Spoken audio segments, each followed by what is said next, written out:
Assalamualaikum warahmatullahi wabarakatuh. Bertemu lagi dengan Kak Wulan pada pembelajaran matematika. Pada hari ini kita akan membahas materi mengenai aljabar.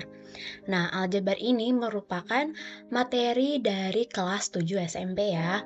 Nah, sebelum kita memasuki materi, ada beberapa yang harus kakak sampaikan. Yang pertama, kompetensi inti dan kompetensi dasar, tujuan pembelajaran, kemudian materi, dan terakhir pematerian kita akan melaksanakan kuis atau evaluasi ya. Nah, kita lihat dulu kompetensi inti dan kompetensi dasar. Pada kompetensi dasar, siswa itu diharapkan menjelaskan bentuk aljabar dan unsur-unsurnya dan melakukan operasi pada bentuk aljabar, itu penjumlahan, pengurangan, perkalian, dan pembagian. Kemudian, untuk kompetensi inti, peserta didik itu diharapkan untuk mengenal bentuk aljabar dan menyelesaikan masalah yang berkaitan dengan bentuk aljabar dan operasi pada bentuk aljabar. Oke, selanjutnya kita akan masuk pada tujuan pembelajaran. Nah, untuk tujuan pembelajaran sendiri, setelah melakukan pembelajaran, peserta didik itu diharapkan dapat mengenal bentuk aljabar dari masalah konstekstual, kemudian menjelaskan pengertian variabel, konstanta, suku, dan suku sejenis. 3. Mengamati penjumlahan dan pengurangan bentuk aljabar. Yang keempat, mengamati perkalian dan pembagian bentuk aljabar. Dan yang kelima, menerapkan operasi hitung pada bentuk aljabar untuk menyelesaikan soal. Nah, sekarang saatnya kita memasuki materi. Oke? Nah, kakak bagi menjadi 4 bagian materi. Yang pertama, kita ke pengertian dan bentuk aljabar terlebih dahulu ya. Nah, di sini ada pengertian aljabar, adik-adik bisa baca sendiri juga sambil kakak bacakan ya. Kata aljabar berasal dari bahasa Arab, aljabar, dan ini berasal dari risalah yang ditulis pada tahun 830 oleh ahli matematika Persia abad pertengahan. Aljabar merupakan salah satu materi matematika yang wajib kamu ketahui ya, dan aljabar ini banyak kita jumpai dalam kehidupan sehari-hari. Nah, aljabar adalah cabang matematika yang mempelajari struktur, hubungan, dan kuantitas. Untuk mempelajari hal-hal ini, dalam aljabar digunakan simbol, biasanya berupa huruf, untuk merepresentasikan bilangan secara umum sebagai sarana penyederhanaan dan alat bantu memecahkan masalah. Contohnya itu seperti huruf X mewakili bilangan yang diketahui dan Y bilangan yang ingin diketahui. Sebagai contoh proses penjumlahan, perkalian, pengurangan, dan pembagian merupakan bagian dari aljabar. Nah, di sini ada bentuk umum aljabar, yaitu bisa direpresentasikan dengan AX tambah BY sama dengan C. Nah, itu jangan terpaku karena X dan Y-nya itu ya, itu bisa direpresentasikan kalian mau dengan huruf apa aja juga bisa. Mengerti kan sampai saat ini? Oke, kita lanjut. Nah, kita masuk ke materi kedua yaitu unsur aljabar. Nah, pada unsur-unsur aljabar ini pasti kalian sudah tidak asing atau sudah pernah menemukannya atau belum? Jika belum, ini kakak perlihatkan unsur-unsur aljabar contohnya yaitu 3x kuadrat ditambah 5y ditambah 2z dikurangi 10. Nah, untuk huruf X, Y, dan Z ini disebut dengan variabel. Kemudian, gimana kalau misalnya dia tidak punya variabel? Nah, seperti angka 10 ini ya. Nah, 10 itu disebut dengan konstanta. Kemudian, kalau misalnya punya huruf, terus bilangan yang di depannya apa? Nah, itu disebut dengan koefisien. Nah, ini koefisiennya dari X kuadrat itu 3, koefisien dari Y adalah 5. Nah, untuk unsur aljabar yang terakhir yaitu suku. Sukunya di sini berarti ada berapa suku? Ada 4 suku. Yang pertama 3x kuadrat, suku kedua 5y, suku ketiga 2z, dan suku ketiga 10. Nah, apa sih variabel itu? Jadi, variabel itu huruf atau lambang pengganti suatu bilangan yang belum diketahui nilainya dengan jelas. Variabel disebut juga dengan peubah. Variabel bisanya dilambangkan dengan huruf A, B, C, sampai Z. Jadi, bebas ya mau dengan huruf apa juga. Nah, kemudian yang tadi kakak bilang kalau misalnya konstanta itu suku dari suatu bentuk variabel, suku dari suatu bentuk aljabar yang berupa bilangan yang tidak memiliki variabel, maksudnya ya begitu. Nah, kemudian untuk koefisien itu adalah bilangan yang menempel pada variabel pada bentuk aljabar. Nah, jika terdapat koefisien yang nilainya 1, maka koefisien itu tidak dituliskan. Maksudnya itu kayak misal ada bilangan 1, itu tidak dilambangkan dengan 1, tapi langsung saja kita representasikan dengan X misalnya atau Y saja begitu. Oke, kita masuk ke materi ketiga, operasi hitung pada aljabar. Nah, untuk operasi hitung pada aljabar di sini kakak ada 4, yang pertama penjumlahan, pengurangan, perkalian, dan pembagian. Nah, untuk penjumlahan itu yaitu suku-suku yang dapat dijumlahkan dalam bentuk aljabar adalah suku yang sejenis. Penjumlahan bentuk ini dapat dilakukan dengan menjumlahkan koefisien maupun konstanta dengan konstanta pada suku yang sejenis tanpa mengubah variabel. Ingat ya, kalau misalnya penjumlahan itu harus suku-sukunya sejenis. Misalnya 5AB ditambah 3AB ditambah 2AB. Nah, ini kan sejenis ya. Berarti tinggal kita jumlahkan 5 tambah 3 tambah 3, 10, dan AB. Oke. Untuk pengurangan, yaitu suku-suku yang dapat dikurangkan dalam bentuk aljabar adalah suku-suku yang sejenis, sama dengan penjumlahan ya. Pengurangan bentuk ini dapat dilakukan dengan mengurangkan koefisien dengan koefisien maupun konstanta dengan konstanta pada suku yang sejenis tanpa merubah variabel. Ingat, tanpa merubah variabel. Nah, contohnya 6AB dikurangi 3AB, itu kan sejenis, berarti tinggal kita kurangi. 6 kurangi 3 itu 3, dan AB-nya itu, variabelnya itu tidak diubah ya, jadi 3AB. Nah, untuk perkalian pada bentuk aljabar dapat diselesaikan dengan cara distributif. Pada perkalian aljabar, pangkat variabel akan ditambahkan. Nanti bisa dilihat pada evaluasi ya. Nah, kemudian yang operasi hitung aljabar pembagian bentuk aljabar satu suku dapat dilakukan dengan menghitung hasil bagi koefisien dengan koefisien dan variabel dengan variabel. Pada pembagian variabel, pangkat variabel akan dikurangkan.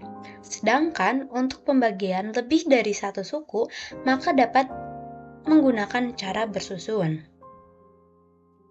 Oke. Nah, materi aljabar yang terakhir yaitu pecahan bentuk aljabar. Nah, pada pecahan bentuk aljabar, yang pertama penjumlahan dan pengurangan. Nah, sebenarnya prinsip penyelesaian pecahan aljabar itu sama dengan menyelesaikan penjumlahan pecahan biasa, yaitu menyamakan penyebutnya terlebih dahulu, baru kemudian dijumlahkan dan dikurangi. Contohnya, X per 3 ditambah X per 2. Nah, ini kita selesaikan di sini. X per 3 ditambah X per 2 sama dengan, nah kita samakan dulu penyebutnya ya. 3 sama 2 itu berarti untuk menyamakan penyebutnya, yaitu PB-nya 6. 6 bagi 3, 2. 2 kali X, 2X. 6 bagi 2, 3. 3 kali X, 3X. Nah, setelah sama saja seperti penjumlahan pecahan biasa, berarti tinggal dijumlahkan 5X per 6. Kemudian, untuk prinsip perkalian itu, penyelesaian pecahan aljabarnya juga sama dengan menyelesaikan penjumlahan pecahan biasa, yaitu menyamakan penyebutnya terlebih dahulu, baru kemudian dijumlahkan dan dikurangi. Rumus perkalian pecahan aljabar yaitu A per B kali C per D sama dengan AC per BD. Kemudian untuk pembagian, yaitu selesaikan pembagian pecahan aljabar dengan cara yang sama seperti pembagian pecahan biasa. Dengan kata lain, mengubah ke bentuk perkalian inverse bilangan kedua, penyebutnya menjadi pembilangnya dan pembilangnya menjadi penyebutnya. Rumus pembagian pecahan aljabar nih, A per B dibagi C per D itu sama dengan A per B dikali D per C sama dengan AD per BC. Nah, pematerian sudah selesai, saatnya kita melaksanakan evaluasi atau kuis ya.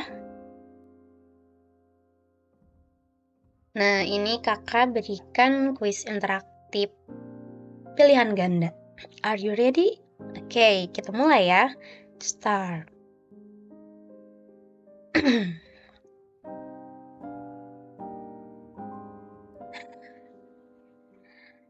Soal nomor 1. Bentuk sederhana dari 9A ditambah 6B kurangi 2A kurangi 3B adalah, ingat ya, untuk penjumlahan dan pengurangan itu harus dengan suku sejenis. Berarti 9A dikurangi 2A kan sejenis tuh. Ya, berarti 9A kurangi 2A, 7A. Nah, ini 7A. Terus 6B dikurangi 3B berarti 3B. Kita pilih option B ya, berarti. Wow, ternyata benar. Oke, kita lanjut ke soal berikutnya ya. Nah, untuk soal nomor 2. Hasil dari 9B kali 5B adalah 5 kali 9, 45. Apakah yang ini jawabannya? Oh, ternyata bukan ya. Ingat ke materi tadi, kalau misalnya perkalian itu, variabelnya itu berarti harus dikalikan juga. 9 kali 5, 45. B dikali B berarti B kuadrat. Berarti yang ini ya jawabannya, kita lihat. Nah, benar juga ternyata. Oke, lanjut. Kita ke nomor 3. Nah, untuk nomor 3, suku-suku yang sejenis dari bentuk aljabar 4x kuadrat kurangi 3x kuadrat ditambah 6y kurangi 8 adalah yang mana ya yang bukan suku sejenis? Oke, kakak beri waktu dulu untuk kalian menjawab.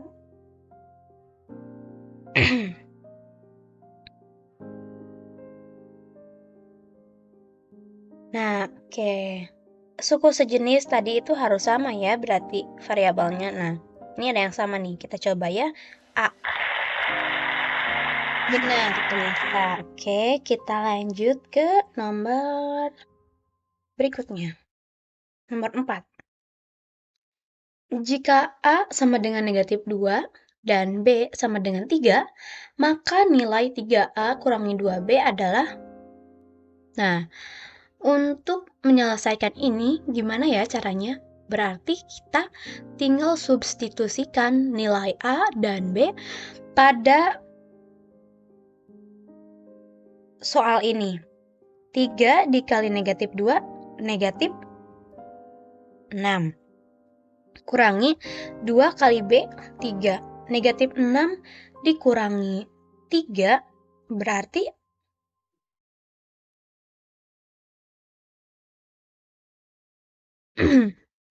eh 3 dikali negatif 2, negatif 6 dikurangi 6. 6 ya, kurangi 6 berarti negatif 12.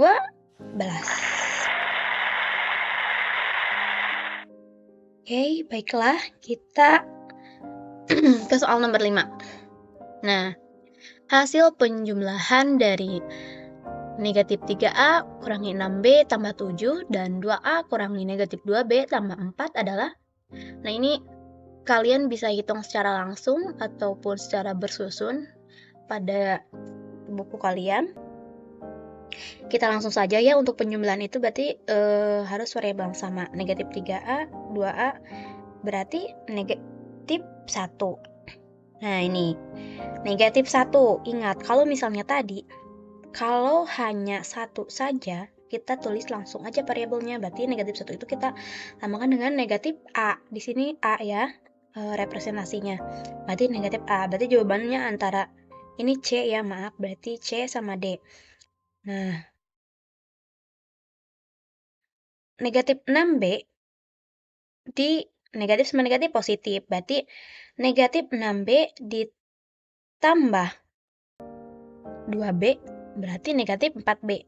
Nah, ini sudah negatif ya. Kalau misalnya udah ada yang benar, berarti kesannya kita nggak perlu cek D. Nah, betul.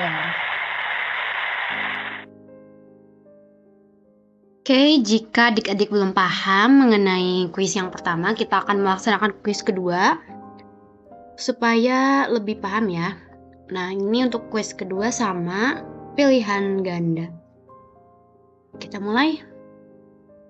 Nomor 1, bentuk sederhana dari 11A ditambah 6B kurang 2A kurangi 3B adalah. Nah, ingat tadi harus yang sejenis dulu. 11A dikurangi 2A, 9A. Nih, ada 9A. Ini negatif berarti salah. Ini juga salah, 99 ya. Ini negatif salah. Berarti 9A, oh kayaknya ini nih. Cuma kita cek dulu ya yang B-nya, variabel B-nya. 6B dikurangi 3B, 3B. Oh iya, berarti benar yang ini nih. Kita klik, oke, yakin dengan jawaban, yes.